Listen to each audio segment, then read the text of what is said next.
Okay, everybody, we'd like to welcome you to the Mike and Bradley Sports Scene here on Bledsoe Telephone Cooperative, Channel 18, NWAT, AM 1110, Pikeville, Tennessee. Of course, this is the place where we are all things sports, and today we're going to discuss things such as the high school football season, which has just gotten underway with week one, and also college football and baseball. We're going to talk a little about Dolly Parton, too, as a matter of fact, because it has something to do with UT football. But anyway... Well, first off, the good news. The girls' soccer team won over Chattanooga Charter. Chattanooga Charter 9-0 last night. Congratulations to them.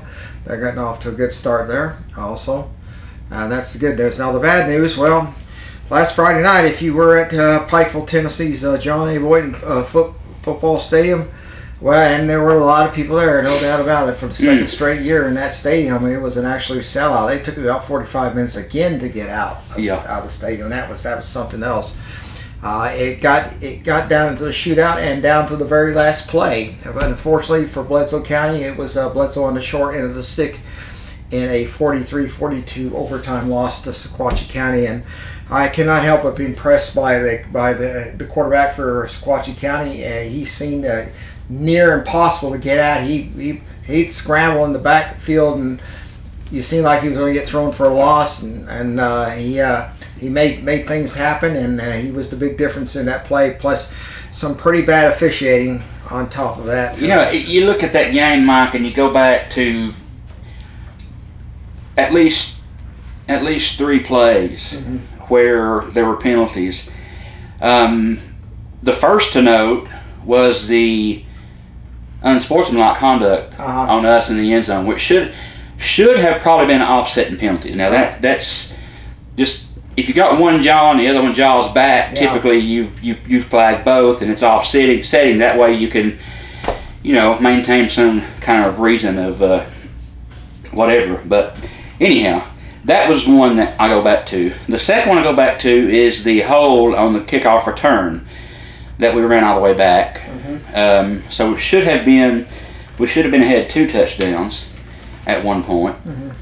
And then the third that was actually called was when we were going to kick the field goal for the game-winning score. Yeah. And 4 of Sequatchie County's defensive linemen come off sides, make contact, and they call a false start on Bledsoe, who, from what I could see, didn't move until they were hit. But they called a false start on Bledsoe County, moved them back 5 yards, and then we ended up missing the kick, which inevitably caused overtime. Yeah.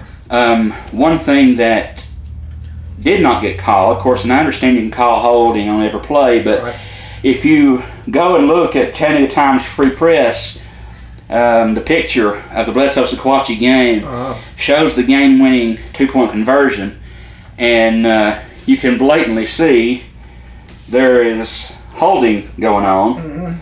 And I saved it just in case you doubted me. Yeah, that is a hold. The blatant hold, and those who can't see, there, if you see that, there it is. That was on the game-winning 2-point conversion. And again, I'm not saying the game was decided by penalties. Yeah. Bledsoe County had opportunities to put it away. Sequatchie County had opportunities to put it away, earlier in the game. But that's just the way it goes. And it's sad to me. And I know Sequatchie County fans and their players, I'm sure they have a list of penalties too they had questions about. Yeah. Don't get me wrong. I know it goes both ways. But nonetheless, when it all boils down to the final thing, Bledsoe County, 10th ranked team in 2A, went against a 10th ranked team in 3A in the state, went toe to toe, and by all rights beat them. Yeah. After having that kickoff return called back, but inevitably lost the game 43-42 after Sequatchie went for 2 in overtime. Exactly what I said thought would happen, and what better happened, what I said. Bledsoe is still ranked number 10 in 2A, even with a 1 loss, because they lost to a higher, a bigger school, state-ranked team. Bledsoe didn't move. Sequatchie went up to 7th in 3A. But Region 3 2A had a kind of an up and down first week. I mean, York lost to Stone Memorial 13-21. Cannon County beat Monterey 48-7.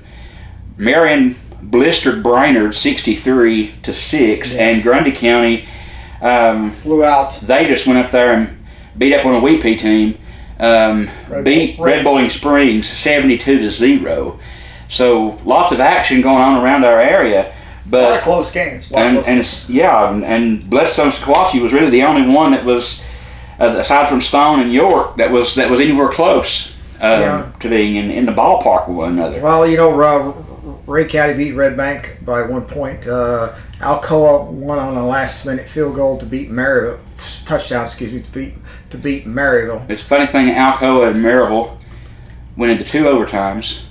Alcoa beat Maryville 43-42. Same with the Sequatchie score is 43-42 over Bledsoe County. So had a lot of action going on, but it's unfortunate. But one thing that I do know is that game has done nothing except, how to use a better word, royally ticked off a Bledsoe County team. And I would hate to be Whitwell Friday night. Well, Whitwell, of course, blew a lead against Huntland. Mm-hmm. It will be a future Bledsoe County opponent as well, and lost, I believe, by about 14 to Huntland. So Whitwell's going to. They don't have the quarterback that they're transferred. He's transferred to Marion County. Yeah. Well. So I don't. I'm not going to say Whitwell is going to be easy, but Whitwell is probably going to find out what getting the blue and gold is going to be all about at Whitwell Friday night. That'll be a 7:00 kickoff at Whitwell High School. That's in Marion County. So at this point right now, you look at this game. Bledsoe County, Sequatchie County. Of course, the crowd I was very impressed with. I mean, it was like there was not a seat to be had.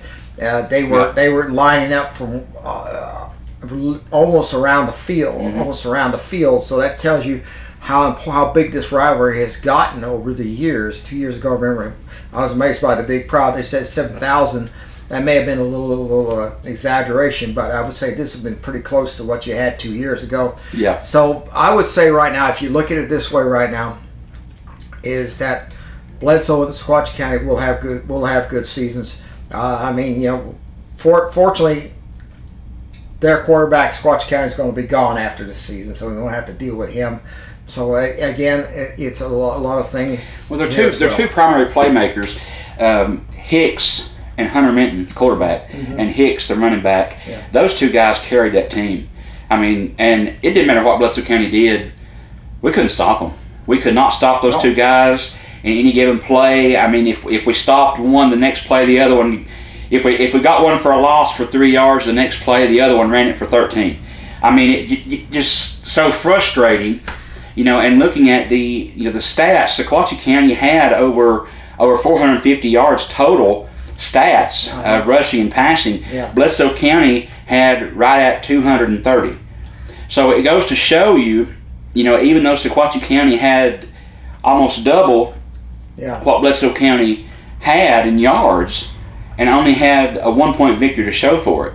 So that shows what Bledsoe County was able to do during that game, is staying toe-to-toe with a 3A team, not Sequatchie County. And Sequatchie's a good team.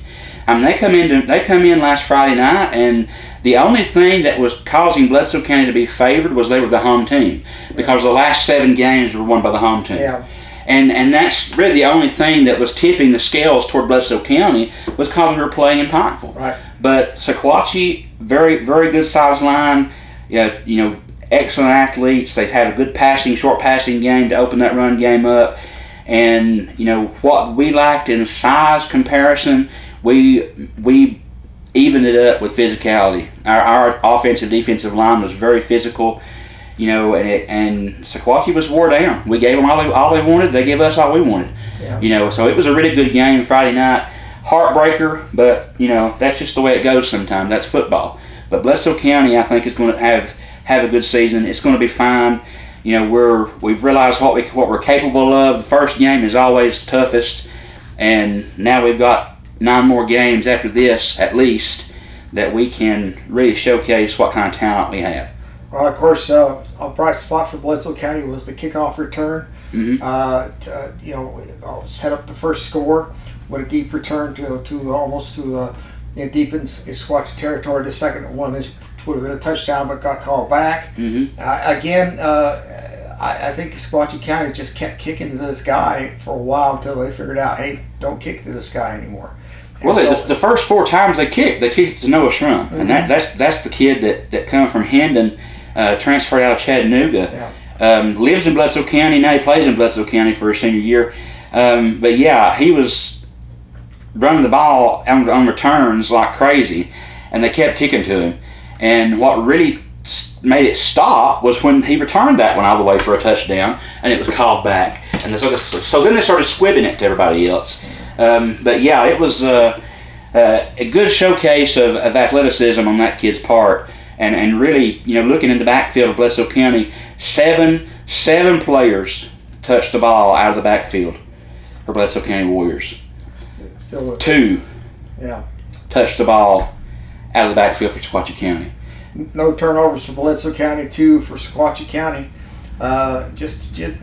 It was an exciting game. It's more exciting for Sequatchie County, of course, but really is that these people who paid their money to get into that game, they got their money's worth. You got your money's worth. They got their money's worth. Anyway, but like I said, again, the middle school, high school football, the middle school team played Sequatchie County tonight, but I don't have a score on that at this point. But that was Monday night. The sports teams are starting to get up. The soccer team won. The girls' soccer team won. It's just basically the season is starting to build up at the high school level, and basically girls' soccer plays Thursday night, just tomorrow night at Sweetwater. That'll be a good game, and volleyball is going on too. And I tried to find the updated scores and records for that, but they've played 3 or 4 games already, and only one's had a score. So I don't know the record of Bledsoe County volleyball. Apologize to that, but I do know that they beat Sale Creek, I believe it was. Yeah. And Sale Creek is a powerhouse in volleyball, so that says a lot for them. Yeah. And they were really excited about that. I saw that on social media. So hats off to them for that big victory. And those 3 fall sports are in full swing right now. Okay, we want to mention the cross-country team, which is just forming this year. Have participated in a couple of meets already. We apologize for not mentioning them. So again, the cross-country team, again, another sport added to Bledsoe County, and that's a very, very important cross-country course.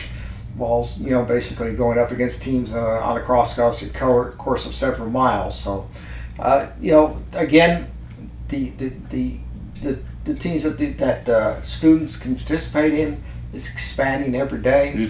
But don't be surprised you'll get a Tiddlywinks team next, and all that, and chess team, or and that sort of thing. Yeah, I think that's very important. Of course, 100th anniversary of Bledsoe County football already underway. Friday night, Bledsoe County faces off against Whitwell, which lost to Huntland Friday night. So there'll be both teams coming back here to try to nurse their wounds a little bit. But Bledsoe County, I think, probably has a little bit more in the tank than Whitwell has. We'll just have to see what happens. That'll be a 7 o'clock kickoff, 6:30 p.m. pregame on WET. Okay, when we come back, we're going to talk college football, and it's going to week 0. This actually, college football begins this weekend, and we're going to talk about a big one, which will be playing this weekend, and we'll also talk about Dolly Parton, who passed away yesterday at age 80. She's connected to UT in many different ways and that sort of thing. As you're watching the Mike and Bradley Sports Scene here on Bledsoe Telephone Cooperative channel 18 at WAT AM Tennessee.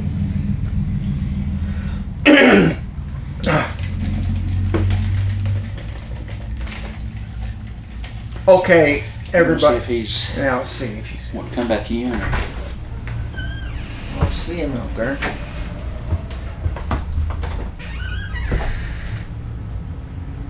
I'll see him. Okay. I'll just go ahead and do Well, that. yeah, he can edit it. He can edit it.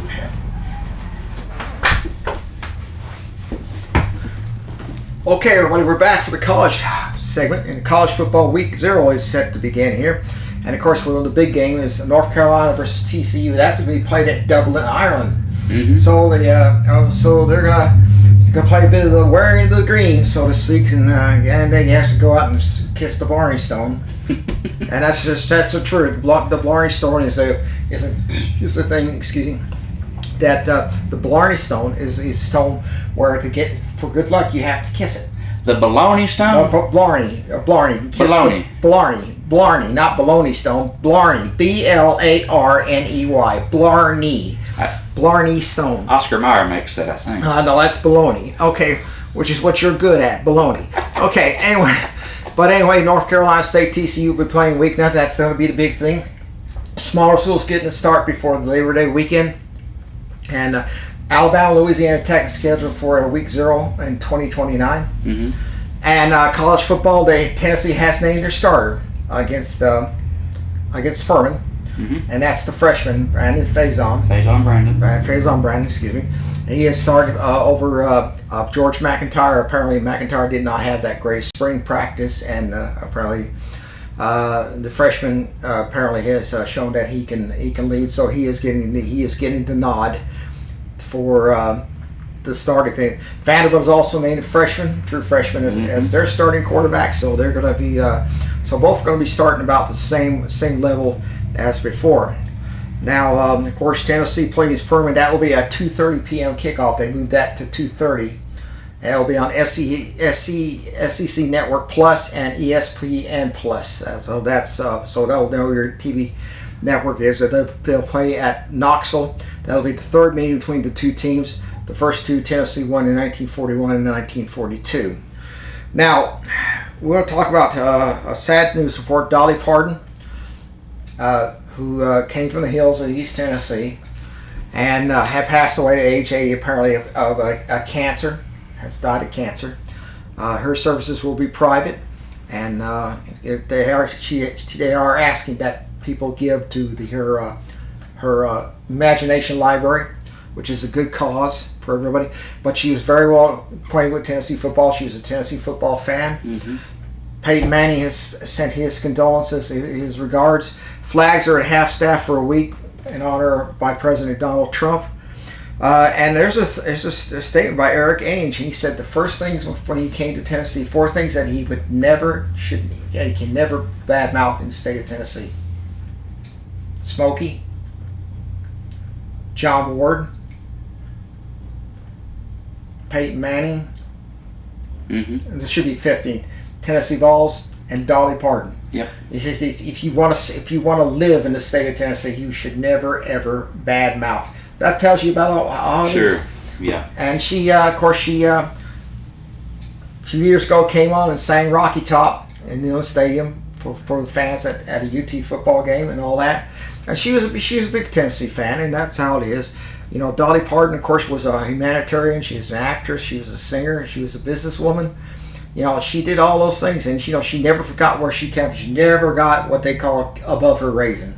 Yeah, and that's important. She was probably one of, if not the most generous superstars, mm-hmm. so to speak, in the history of worldwide. I mean, she has given so much back to her community in Sevierville. She's given so much back to the schools. She's given so much back to the reading library. She's given so much back to so many charities. I mean, Dolly is an absolute icon, not just for Tennessee, but for the whole United States and world over. Touched so many lives, and you can't mention Tennessee, without mentioning Dolly Parton and thinking about her. Yeah. You think when anybody outside of Tennessee thinks about Tennessee, they think of the Great Smoky Mountains, they think of Nashville, and somewhere in that first couple of lines of things they'll mention, Dolly Parton's name will be mentioned because she has done so much, and she is still going to be sorely missed. It's hard. It was hard to see that, but she had been having an ongoing health issue for a while, and trying to keep it under wraps the best she could. But she's 80 years, and she did a whole lot in her 80 years while she was here upon this earth. Absolutely. The thing about it is that country people like ours often don't like to discuss their health issues and all that. I certainly don't. Except of course, because of my age, I get a little sore around here. I had bursitis last week, and that was a lot of fun to have. It's a lot of fun, trust me. And I'm still trying to recover from that a little bit. That's why I'm sort of like playing slightly low key, other than my usual brilliant self, Bradley, as you may notice. But anyway, like I said, I love Tennessee football, and Tennessee football loved Dolly, Peyton Manning, and everybody thought nothing less of Dolly Parton for what she is. But Tennessee football, of course, coming up on Labor Day weekend against Furman. That will be a 2:30 p.m. kickoff. That will be on SEC Network Plus and ESPN Plus, and it's just very interesting. And also, the SEC and the Big Ten have announced a policy concerning pro players returning to the campus, not to study or get their degree. That's allowed. Well, basically, what that means simply is that the rules are simply this: if you announce you're going to go pro and you don't disengage yourself properly from the process, you cannot come back and play on any athletic team. If you have signed with a pro team and have played, you cannot come back and play amateur and so on and so forth. It sort of clears that up a little bit. Yeah. So. Well, those two plus one more. The SEC voted 16-0. I mean, it was unanimous across the board because of the issue that is coming up, and Lane Kiffin's name is attached to it all over the place. But the three criteria, two of which you mentioned, they previously declared for NFL, NBA, WNBA draft, and did not appropriately withdraw. That's what you mentioned. Yeah. The second thing was signed a contract with the NFL or other professional league, NBA, G League, or WNBA or affiliate team. That was the second thing you mentioned. The third is if you have been listed on an NFL or other professional league roster, NBA, G League, WNBA, that disqualifies you from coming back. And I don't understand why we are. I mean, I understand why we're having to have this conversation, but I always thought it was understood that if you declared for the draft and you went into the draft, that your eligibility, whether you had 2 or however many years left, you were done. Yeah. You revoked that because you were going pro or trying to play pro ball. And I don't understand why we're going back and having to even address this, because it's always been understood that if you get an agent and you move forward and you go declare for the draft and go into the process and you're there, you don't get to come back. Well, there's a point to that. Herschel Walker played for Georgia in 1980s. Won the Heisman. Okay, he had been told that you can sign a contract with the USFL, and if that doesn't work out, you can come back and play your senior year at Georgia. Okay, he signed up. And the SEC told him, you signed, whether you make that roster or not, you're ineligible to play. That's so Herschel Walker, basically, he locked himself out of a fourth senior year and had a chance to win the Heisman for the second time. And I think, that's Herschel. I think some of these players actually do get this idea that they can come back. You can imagine Peyton Manning after playing 16 season in the NFL. He comes back and says, I want to play another season for Tennessee. Now, everybody would be going over the moon, but naturally you would say no way. You think about it. I mean, Aaron Carter was suspended 2 games, but they've taken that down to 1 game now because of all the hoopla. But his agent paid for a flight. Aaron Carter paid that money back.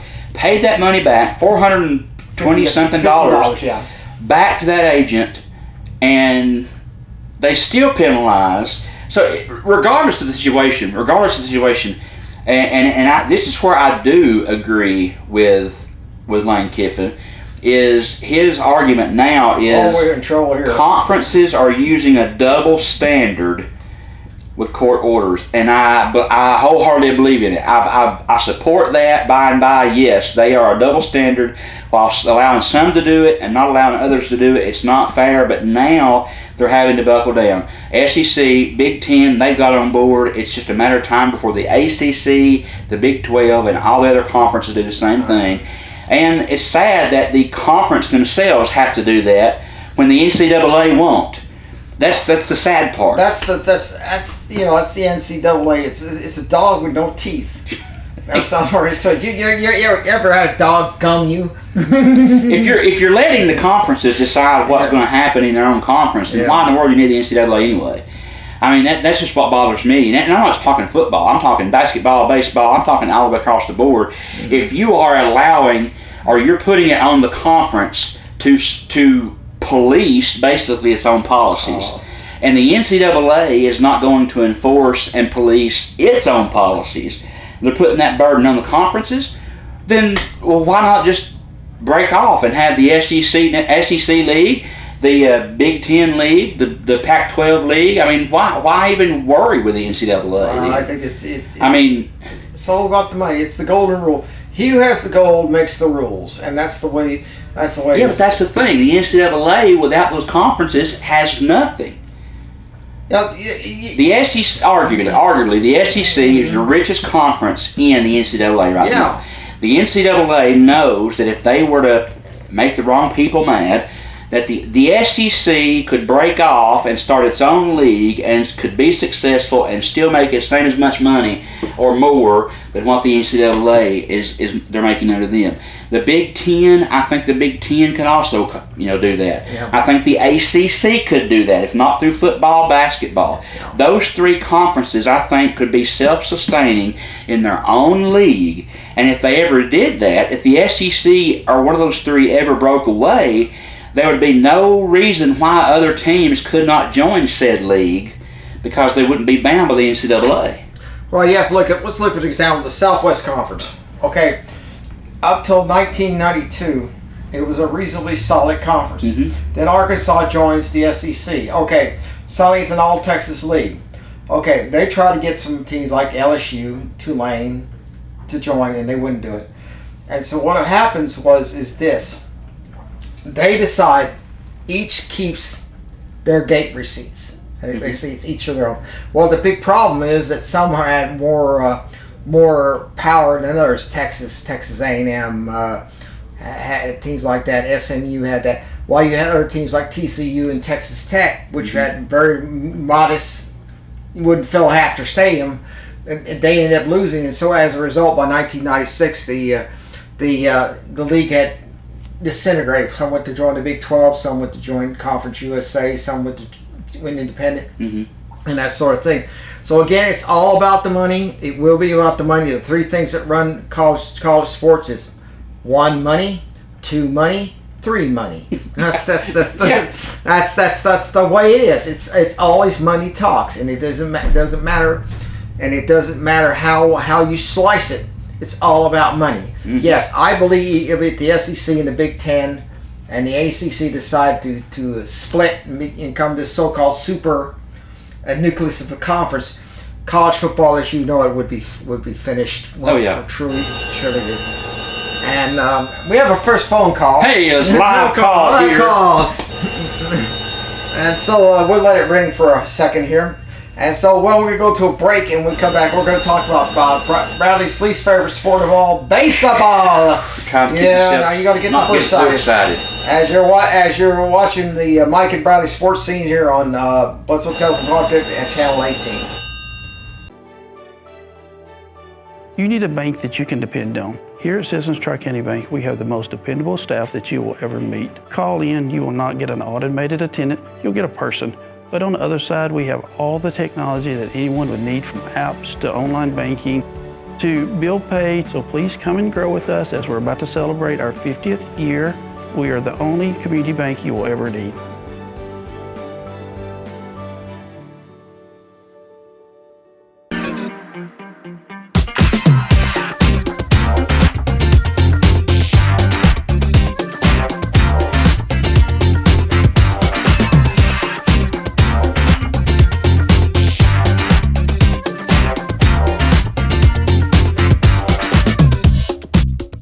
Come and see the beautiful Sequatchie Valley. And while you're here, visit the Dunlap Mercantile. We have a full line of hats from Resistol, Stetson, Charlie One Horse, American Hat Makers, GG Pip, Greeley hats from the TV show Yellowstone, and a full line of vintage hats. Make sure to check out our hat bar where we can clean, shape, and customize a hat just for you, right here at the Dunlap Mercantile.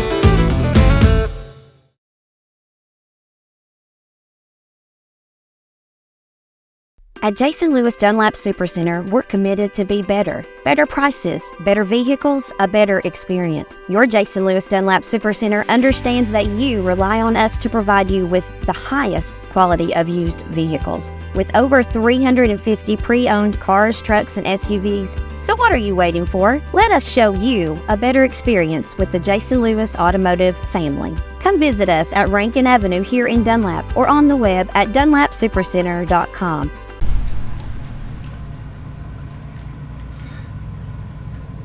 One second, please, and we're gonna start off with a little bit of a musical ditty here, a very special theme from Professor Fate theme, which describes what we're going to describe here, which is baseball. And I'm gonna.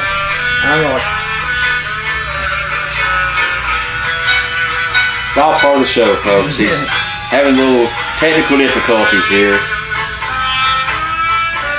Okay, let's cut it off finally. But anyway, that's the theme from Professor Fate. If you ever watched The Great Race, it's an interesting thing. He's an evil guy, just like me.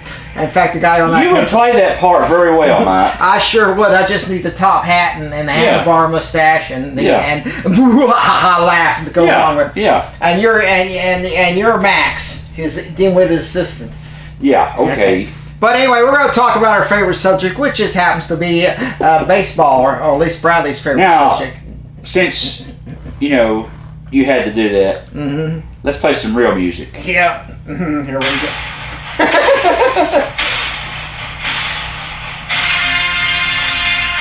Oh, son. That's the Florida State theme. Don't that just tickle down in the cockles of your heart? Yeah, I'm sure it and make you happy. Man, that just tickles me to death right there. I'm sure it does. I'll tell you something else that tickles me to death. The Atlanta Braves beat the Los Angeles Dodgers last night 4-3. Iglesias picked up the save. Huge game for the Los Angeles Dodgers and the Braves coming together. Two big powerhouse teams. Arguably two of the three best teams in the National League right now. The Atlanta Braves, Milwaukee Brewers, and the Los Angeles Dodgers. And the big question was, when the Dodgers and the Braves meet, now there's two more games in this series, don't get me wrong. There's a game tonight, game tomorrow, which is Wednesday night, August 26th, and Thursday night, August 27th. What will happen then in those two games remains to be seen. But the biggest question around everybody's mind was, can the Braves keep up with the Dodgers, especially after the trade deadline and the lack of effort to land any big-name pitcher? And the answer, as of last night, is yes. The Dodgers lost to the Braves. Now, they may win the next two, but at least we know on the one game that the Dodgers can be beat. Now, if you back up to the 3 games prior, Milwaukee Brewers beat the Braves 2 out of 3. So the Brewers are on fire right now, by the way. They've won 81 games. They have won more games. They had the best record in Major League Baseball. The Dodgers have won 80 games. And then right behind them is the Tampa Bay Rays with 78. And then you find the Braves. Now, as odds would have it, the Dodgers are still the favorite to win the World Series. The Yankees are still favored over the Rays in second place. The Brewers, the Rays, and then the Braves, and then the Cubs. That's the top 6 teams. If you're an odds person, that's the ones that everybody is looking at. But even with Tampa Bay and their hot streaks, they're only 3.5 games ahead of New York right now in the American League East. Yeah. Boston Red Sox are 5 games back. Those 3 teams are probably the hottest team in baseball, especially in late July, early August. But Milwaukee is tearing it up right now. And oddly enough, in the AL Central, your favorite to win that was at the beginning of the season was the Minnesota Twins and the Guardians, and the team that was predicted to finish last has a 2.5 game lead right now. The Chicago White Sox are leading in the AL Central right now. Houston Astros lead the AL West with a 0.5 game lead over Texas, 2.5 game lead over Seattle. But the big story is the National League. The Braves have a 4.5 game lead over Philadelphia. Milwaukee has a 5.5 game lead over Chicago, and Los Angeles has a 9.5 game lead over San Diego. And I mean, it's just going to be an interesting playoff scenario, especially come late September, and see what these, how the standings are. This, this whole radio station and the fly has to fly right here. It's like a church fly. It's got to be right in your face. Anyhow, it interrupted me talking about my favorite sport, baseball. Yeah, but hey, home runs. Matt Olson is second in home runs, 36. Kyle Schwarber is leading that with 39. And Chris Sale is still right up there in the ERA with the ERA of 2.20. And so that's two Atlanta players that are still in the top 5 stat-wise. Nobody else has picked up and got anything else, but Atlanta is producing. I mean, the pitching is producing. Smith Schaller is back. Bryce Elder is there. Holmes is there. We've got the team is getting healthy again. If they can maintain that, especially into September and then early October, we might have a good shot at making a run in the playoffs. But I'm excited about it. I think the Braves and the Dodgers and the Brewers, unfortunately, they all have to play in the National League. So at one point, those teams will have to cross one or the other to get there to the World Series. But hey, it's going to be an interesting October. I'm excited already to see what the playoffs are going to bring. One word: Choketober. Choketober. I'm going to be honest with you right now. Albert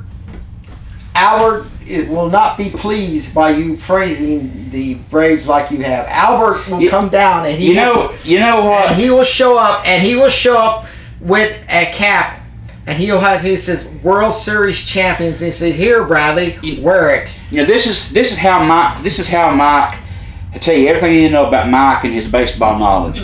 He said he had bursitis. Yeah. It's because he was trying to chop with his leg. Not his hip, not his arm. You chop with your arm, Mike. You get your bursitis in your elbow and your shoulder because you chop so much. You don't get it in your hip and your leg. Yeah, well, I got it in the left hip and the leg. Now, I'll tell you something right now. Chopping with his legs. But I'll tell you this right now. I know this much about baseball.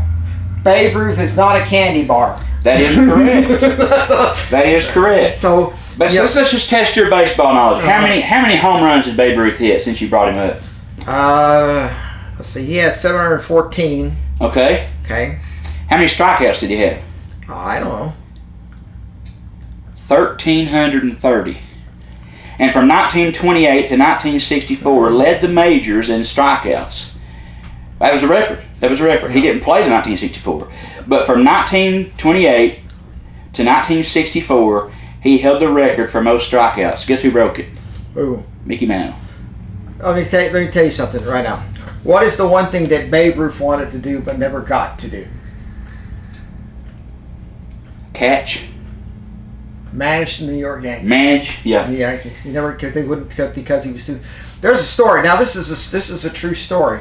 Okay, he was in 1930s. These celebrities then as now like to do endorsements for products. Okay.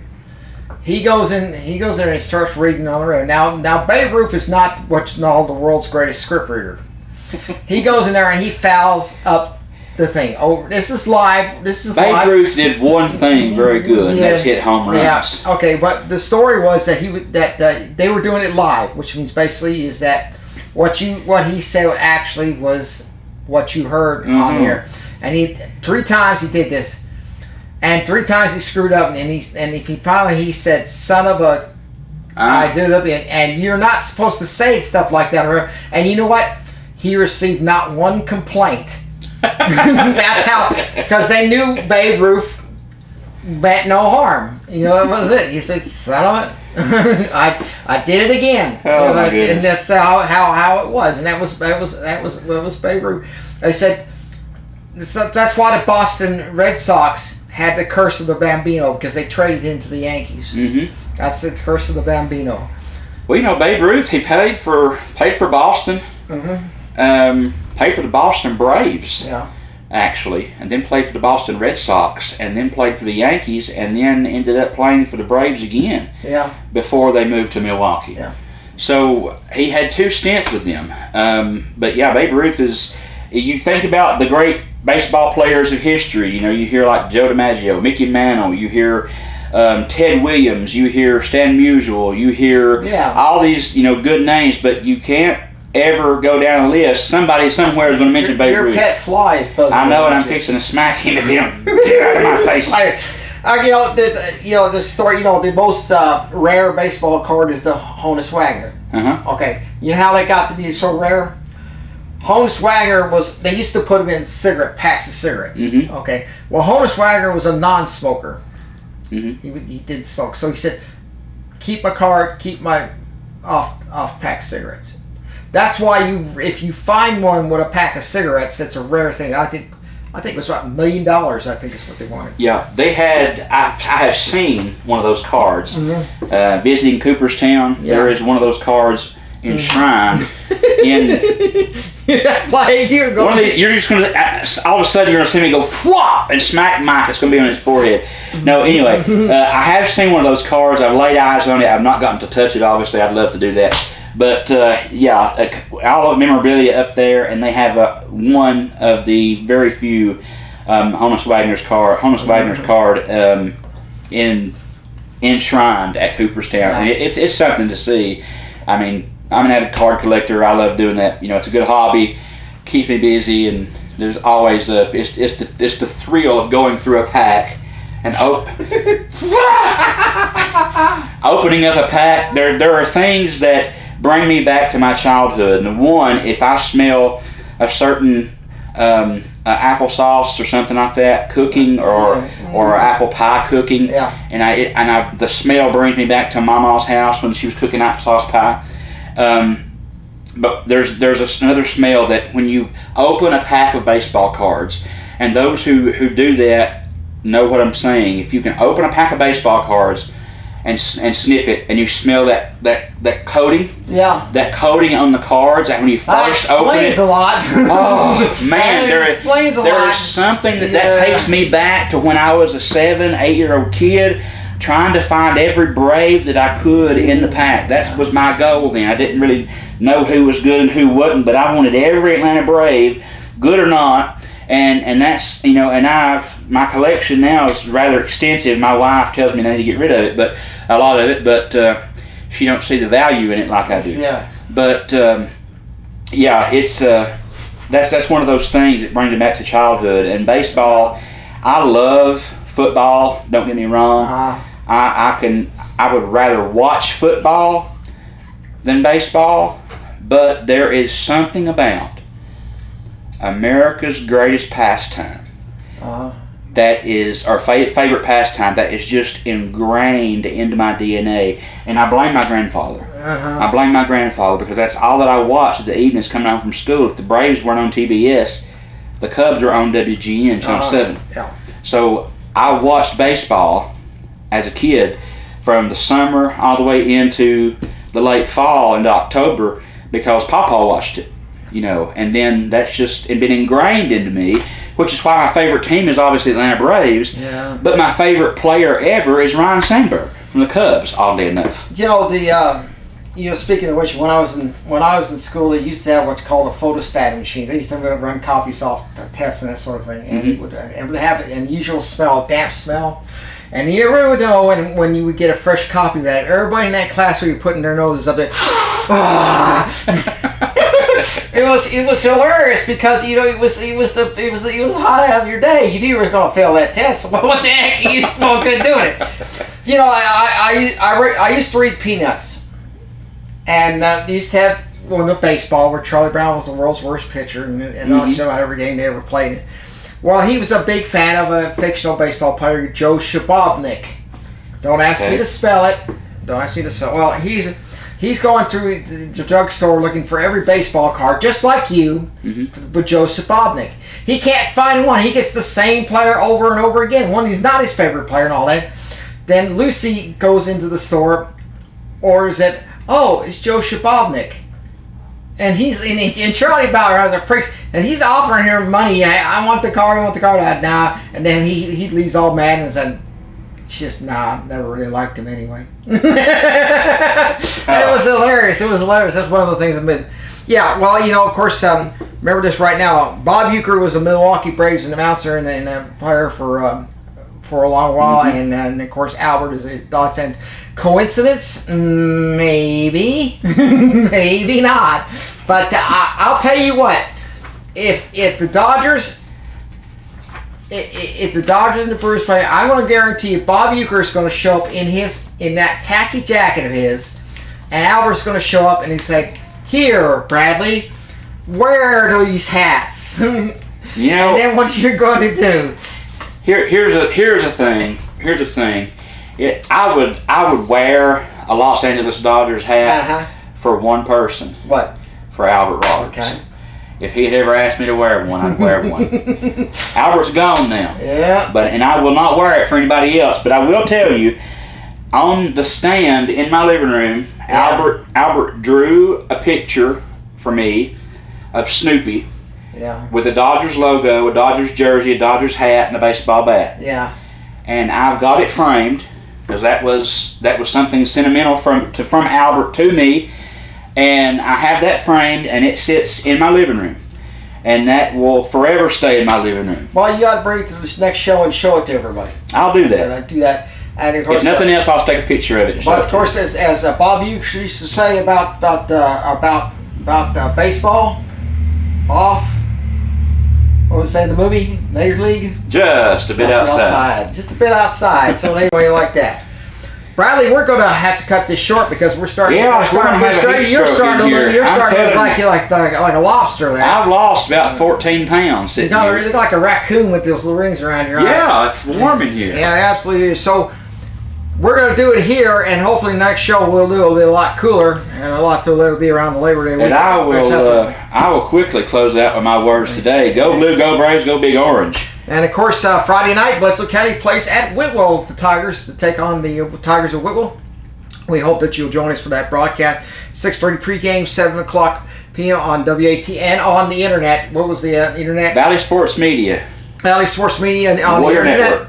So if you're out of range of the station, you can always the Valley Sports Network. We have heard some people saying they listened to it broadcast and thought it was pretty good. So we bid you farewell. We'll see you next time here on the Mike and Bradley Sports Scene. Here on Bledsoe Telephone Cooperative Channel 18. Good day, everybody. Brought to you by Bledsoe Telephone Cooperative in the Sequatchie Valley.